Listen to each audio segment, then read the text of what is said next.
एक अंग्रेज जो आजादी के बाद भी भारत को लूट गया, एक ऑस्ट्रेलियन जो फ्रेंचाइज के बाद फ्रेंचाइज बर्बाद कर रहा है, और एक इंडियन टैलेंट जिस पर उसकी टीम ने इतना दांव लगाया कि खुद डूब गई। आज बात करते हैं आईपीएल की 10 मोस्ट एक्सपेंसिव बाइंग मिस्टेक्स की। नंबर 1, साल 2025 के आईपीएल ऑक्शन में जब लखनऊ सुपर जायंट्स ने ऋषभ पंत के नाम पर 27 करोड़ की बिड लगाई तो पूरा क्रिकेट वर्ल्ड एक पल के लिए शॉक में आ गया।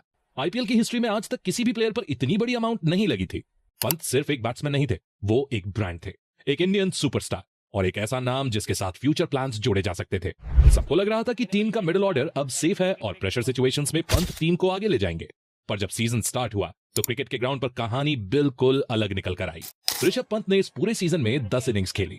इन 10 इनिंग्स में वो 12.80 एवरेज से सिर्फ 128 रन ही बना पाए, और सिर्फ रन ही प्रॉब्लम नहीं थे, उनका स्ट्राइक रेट भी 98.47 का रहा।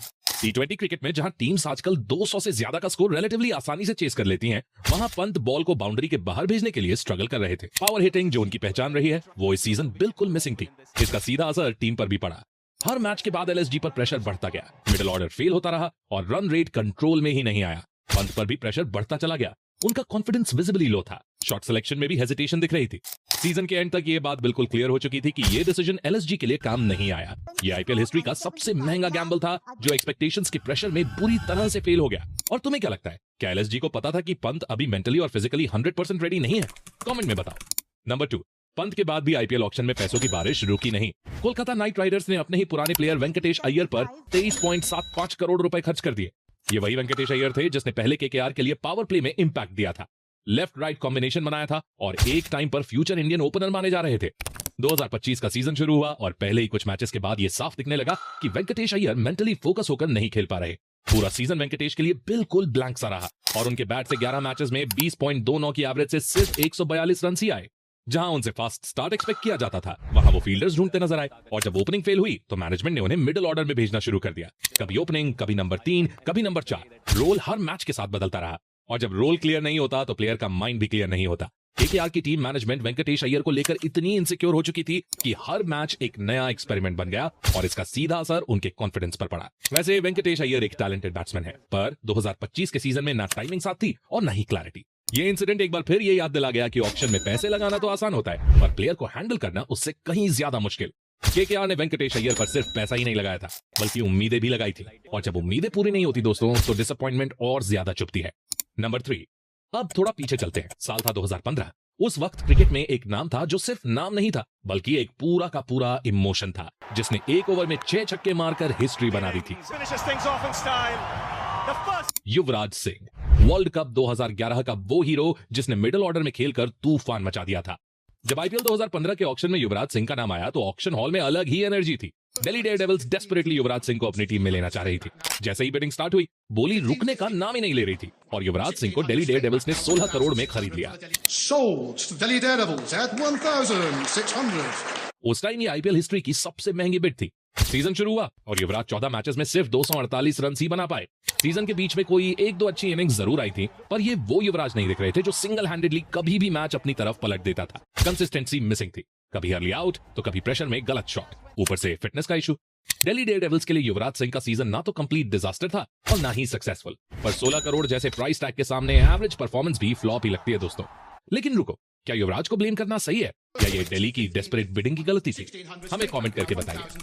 नंबर 4, इसी तरह जब 2023 के ऑक्शन में सीएसके ने बेन स्टोक्स पर 16.25 करोड़ रुपए खर्च दिए तब हर कोई सरप्राइज हो गया। लेकिन इस साल लक स्टोक्स के साथ बिल्कुल भी नहीं था। टूर्नामेंट शुरू हुआ, स्टोक्स ने सिर्फ 2 मैचेस खेले, उसके बाद वो इंजर्ड हो गए और फिर पूरे सीजन के लिए टूर्नामेंट से बाहर हो गए। ना बैटिंग का इंपैक्ट और ना ही बॉलिंग का। सीएसके जैसी चैंपियन टीम के लिए भी ये एक अजीब सी सिचुएशन थी। जिस प्लेयर को उन्होंने सबसे महंगी ऑक्शन लगाकर खरीदा था वो मुश्किल टाइम पर टीम के लिए अवेलेबल ही नहीं है। नंबर 5, अब बात करते हैं इंडियन क्रिकेट टीम के मिस्टर डिपेंडेबल की, यानी दिनेश कार्तिक की। साल 2014 आईपीएल सीजन में दिल्ली डेयरडेविल्स ने दिनेश कार्तिक पर 12.5 करोड़ का दांव लगाया। दिनेश कार्तिक को उस टाइम तक एक सेफ ऑप्शन माना जाता था, जो विकेट कीपिंग तो करते ही थे, साथ ही में अपनी जबरदस्त बैटिंग से मुश्किल टाइम में टीम को जीत भी दिला सकते थे, और ऐसा उन्होंने कई बार किया था। लेकिन आईपीएल का सीजन जैसे जैसे बढ़ता गया, दिल्ली डेयरडेविल्स की दिनेश कार्तिक से एक्सपेक्टेशंस धीरे धीरे ठंडी पड़ती गईं। दिनेश कार्तिक ने 14 मैचेस में सिर्फ 325 रन ही बनाए, जो उनकी स्टार परफॉर्मेंस से बिल्कुल उल्टा था, और इस सीजन के बाद दिल्ली डेयरडेविल्स ने दिनेश कार्तिक को रिलीज कर दिया। इंटरेस्टिंग ट्विस्ट ये है, अगले ही सीजन डीके ने आरसीबी के लिए जबरदस्त कमबैक किया। तो गलती प्लेयर की थी या दिल्ली की प्लानिंग की? नंबर 6, अब बात करते हैं एक ऐसी बिड की जो आईपीएल की हिस्ट्री में सबसे ज्यादा चर्चा का विषय बनी, क्योंकि ये बिड किसी बैट्समैन के लिए नहीं बल्कि एक बॉलर के लिए थी। आरसीबी की डेथ ओवर में बॉलिंग की प्रॉब्लम्स की कहानी हमेशा से रही है। इसी सोच के साथ साल 2017 के आईपीएल सीजन में आरसीबी ने टाइमल मिल्स पर बड़ा दाव लगाया। Mills left arm fast bowler थे और साथ ही डेथ ओवर्स में बॉलिंग डालने के स्पेशलिस्ट भी माने जाते थे। आईपीएल से ठीक पहले हुई इंग्लैंड इंडिया की ओडीआई सीरीज में मिल्स ने अपनी बॉलिंग से इंडियन बैट्समैन को खूब परेशान किया था। खासतौर पर डेथ ओवर्स में की गई बॉलिंग में उन्होंने खूब विकेट्स निकाले थे। इन्हीं सब बातों को ध्यान में रखते हुए आरसीबी ने 12 करोड़ की बड़ी बिड लगाकर ऑक्शन में सबको हैरान कर दिया था। लेकिन आईपीएल के इस सीजन में इंडियन पिचेस पर मिल्स कभी सेटल ही नहीं हो पाए। मिल्स ने 8.57 की इकोनॉमी से 5 मैचेस में सिर्फ 5 विकेट्स ही लिए और हालात ऐसे हो गए कि मिल्स को आखिर के कुछ मैचेस में प्लेइंग 11 में भी जगह नहीं मिल पाई।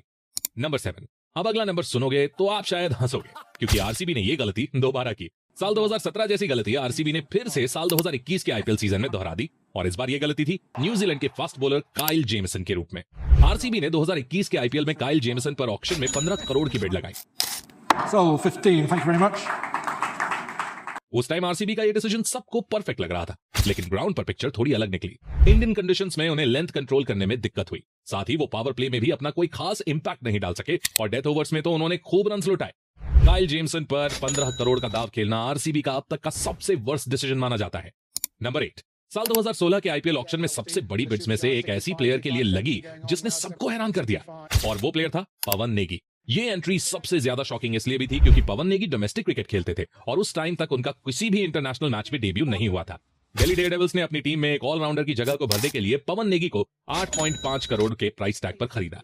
सीजन स्टार्ट हुआ, लेकिन नेगी का ऑलराउंडर गेम कहीं नजर ही नहीं आया। पूरे सीजन में उन्होंने 8 मैचेस में 57 रन बनाए और सिर्फ 1 विकेट लिया। ना बैटिंग में कंट्रीब्यूशन और ना ही बॉलिंग में इंपैक्ट। पवन नेगी इस सीजन में पूरी तरह से फ्लॉप साबित हुए। नंबर 9, ग्लेन मैक्सवेल का नाम आते ही दिमाग में एक ही इमेज बनती है, एंटरटेनमेंट, मैडनेस और फुल पैसा वसूल क्रिकेट। इसी इमेज के चक्कर में पंजाब ने 2020 के आईपीएल सीजन में मैक्सवेल पर 10.75 करोड़ खर्च कर दिए। मैक्सवेल के पिछले टी20 और आईपीएल के रिकॉर्ड सॉलिड रहे थे। कई बार उन्होंने अकेले अपने ही दम पर अपनी टीम को जीत भी दिलाई थी, पर 2020 का सीजन सब कुछ उल्टा ले आया। ये टूर्नामेंट यूएई में हो रहा था, पिचेस स्लो थी और कंडीशंस भी थोड़ी ट्रिकी थी, पर फिर भी मैक्सवेल से कम कुछ मोमेंट्स तो एक्सपेक्ट किए ही जा सकते थे। सीजन शुरू हुआ, पर हुआ इसका बिल्कुल उल्टा। मैक्सवेल में पहले जैसी आग नहीं लग रही थी। उन्होंने 13 मैचेस में सिर्फ 108 रन बनाए, जिसमें उन्होंने कोई भी बड़ी इनिंग्स नहीं खेली और ना ही कोई बड़ा शॉट लगाया। सबसे इंटरेस्टिंग बात तो यह है कि इसी मैक्सवेल ने आगे चलकर आरसीबी के लिए जबरदस्त कमबैक किया। नंबर 10, इस लिस्ट का आखिरी नाम है क्रिस मॉरिस का, जिनको राजस्थान रॉयल्स ने साल 2021 के आईपीएल ऑक्शन में 16.25 करोड़ में खरीदा था। मॉरिस एक फास्ट बॉलिंग ऑलराउंडर है, जिसकी वजह से राजस्थान रॉयल्स ने उनके ऊपर ये दांव खेला। सीजन शुरू हुआ, मॉरिस ने मैचेस खेले और विकेट्स भी आए, पर ये उनके प्राइस टैग से बिल्कुल भी मैच नहीं कर रहा था। उन्होंने पूरे सीजन में 9.17 की इकोनॉमी से टोटल 15 विकेट्स लिए, यानी हर ओवर में 10 रन के आसपास। साथ ही बैटिंग एवरेज भी सिर्फ 13.40 का ही रहा। इस पूरे सीजन में मॉरिस ने कोई भी मैच विनिंग इनिंग्स नहीं खेली। राजस्थान रॉयल्स के लिए क्रिस मॉरिस एक डिजास्टर तो नहीं थे, हाँ, पर एक महंगे प्लेयर जरूर साबित हुए। तो दोस्तों, ये थी कहानी आईपीएल के 10 सबसे महंगे बाइस की जो डिजास्टर बन गए। ये वीडियो प्लेयर्स को ब्लेम करने के लिए नहीं है, ये याद दिलाने के लिए है कि क्रिकेट सिर्फ टैलेंट का गेम नहीं, टाइमिंग और प्रेशर का भी गेम है, और शायद इसीलिए आईपीएल इतना अनप्रेडिक्टेबल है। तो ये थी आईपीएल के 10 सबसे महंगे और सबसे डिसअपॉइंटिंग बाइस की कहानी। वैसे एक नाम इस लिस्ट में जानबूझकर नहीं डाला मैंने, अगर याद हो तो कमेंट में बताना।